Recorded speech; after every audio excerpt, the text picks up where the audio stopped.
my name is Tiana, and I've lived in St. Cloud many years. Started going to Java Joint when I was in high school. I loved it. I've seen A Night in the Box at the Horse, I think twice. Their energy's great, and just being like on the floor, like right with the band, stomping your feet to the hustle and just rocking it out. It was so much fun, and yeah, no cover, that's always great, you know, because I'm gonna spend enough on beer, so I don't want to pay $5-10 for cover, and that's really cool, you know, they're not trying to get money out of it. I really like the Rocks. My boyfriend and friend's band just played there for a show, and Pabst Blue Rebellion, another friend of mine, their band has played there, and even like, you know, the open mic nights and stuff, it's really cool. I like going in there, and they do have really good beer selection and a really cool atmosphere, so I enjoy that.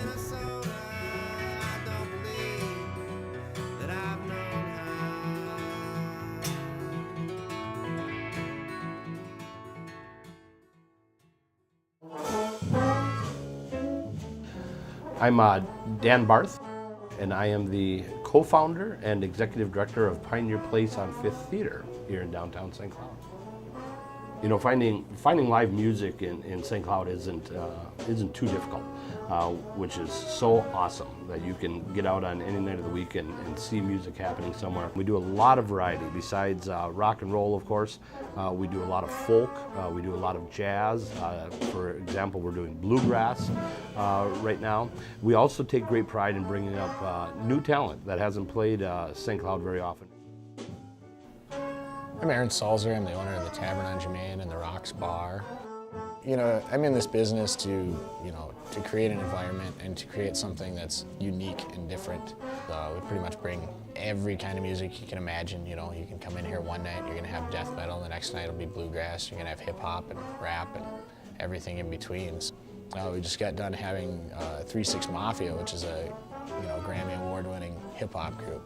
It's kind of big for the community to actually say that you have Grammy award-winning groups coming to play at a local bar in your town versus playing in Minneapolis. When Don first approached me about the music, I was somewhat skeptical, but he just asked if he could just get one band in here and just show me what it could do. And I agreed to it, and it was a Saturday night, I remember, and it turned out to be our best Saturday night ever. And so eventually I just said, yeah, go ahead, start booking stuff. Brought in all kinds of acts that were relatively inexpensive, and were just fabulous musicians. People like the Brass Kings, good Lord, were they good. There's a guy, Lonesome Dan Casey, who, excuse me, who plays Delta Blues, and just to watch his fingers just drift over the guitar is just incredible. He is so good. We tried to be a music venue for original artists, no cover bands whatsoever, to provide just some location for them to play. That worked out fairly well in that we were able to provide that. Financially it didn't do well, but I mean, we could absorb that. What we can't absorb is being sued by ASCAP. So unfortunately, we're going to have to dispense with the music because of music licensing issues. It saddens me, but that's just the way this business works, I guess.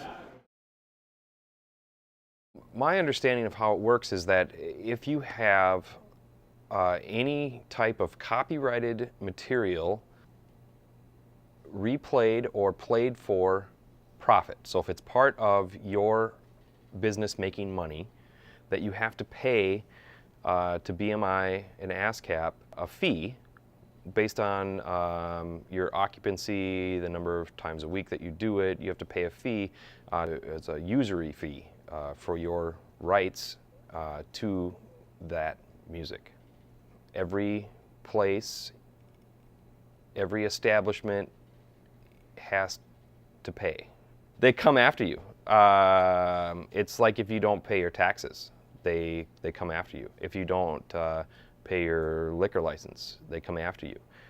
If you don't pay the usury fee, they come after you.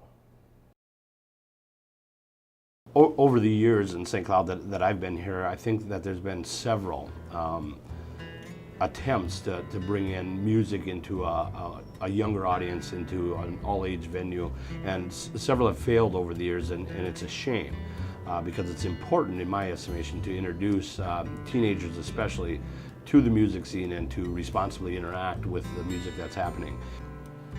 You know, this community really needs places like you know, the Java Joint, Cheap Thrills, and a lot of the smaller coffee shops and things like that that are now out of business that used to be here in town. They used to help, you know, basically create a music scene by taking younger bands and giving them a place to play and be able to season themselves to be able to play in the, you know, the downtown bar scene and places like the Pioneer Place and here and the White Horse. It wasn't about economic success, it was about really being a free flow, sort of open forum for creativity. You can see throughout history where that stuff has come into a community and gone out of a community, but it always resurfaces in some form. My name is Jeff Ingholm. I came to St. Cloud about 14 years ago. I'm a bass player by trade. I play with the George Maurer Jazz Group. I also play currently with a Led Zeppelin tribute band called Blimp. And I have my own group called the Collective Unconscious, which I'm a songwriter and singer and bass player. There is a shortage of venues in town that allows bands that are just getting started to kind of develop themselves. Yeah, it was a real loss to lose those places. There was a hole there for many years, but I think now suddenly that scene is kind of popping up again, and there's a lot of music seems to be kind of in another resurgent mode right now, where there's a lot of these smaller bands with kind of wilder ideas and trying new things, getting the word out like that. It seems to me that there's a little more activity going on. The pulse is starting to return to the scene a little bit. Music makes people feel good. It makes them feel happy, you know, and it kind of, I don't know, it eases the mood, it's great relaxation. At least give it a chance, check it out, and it's just a good thing. It's a good thing to support. You know, how can you not support creativity? It's what makes things happen. It's what makes things change.